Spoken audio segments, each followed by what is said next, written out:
আলহামদুলিল্লাহ আমরা খালিশকাটেক বক্তব থেকে খালিশকাটেক মসজিদ থেকে আমাদের প্রায় ৬০ জন ছাত্র আছে বক্তব্যে।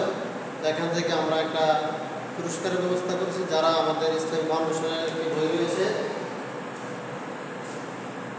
এই বইটা থেকে যারা নাকি ৪০টা হাদিস মুখস্থ শোনাতে পারবে তার জন্য কিছু অর্থ এবং একটি ইসলামিক বই হাদিয়া দেওয়া হবে। এটা সবার জন্য উন্মুক্ত, সমস্ত ছাত্রদের জন্য ইনশাআল্লাহ।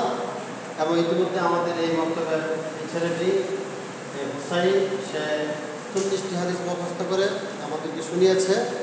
আলহামদুলিল্লাহ সে তাকে একটি বই পুরস্কার প্রদান করেছে। বইটির নাম হলো হযরত উমর রাদিয়াল্লাহু আনহু জীবনী, আর তাকে নগদ কিছু অর্থ হাদিয়া দেওয়া হয়েছে। এরকমভাবে যারা নাকি আমাদের মক্তব থেকে এরকম আরও এই মুখস্থ করতে পারবে, তখন আমরা ইনশাল্লাহ অন্যদেরকে এরকম হাদিয়া দিয়ে থাকবো। তাহলে দেখা যাবে যে এই উৎসব এর জন্য আগ্রহ সৃষ্টি হবে।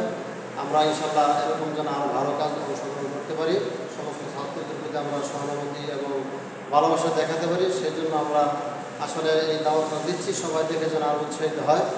যাই হোক, আমাদের অনেক ছাত্র রয়েছে, দোয়া করবো সকলেই, তারা সকলেই যেন এই কোরআন হাদিস করে ৪০টা হাদিস মুখস্থ করে পুরস্কার প্রাপ্ত হতে পারে। আরও অনেকেই প্রস্তুতি নিয়েছে।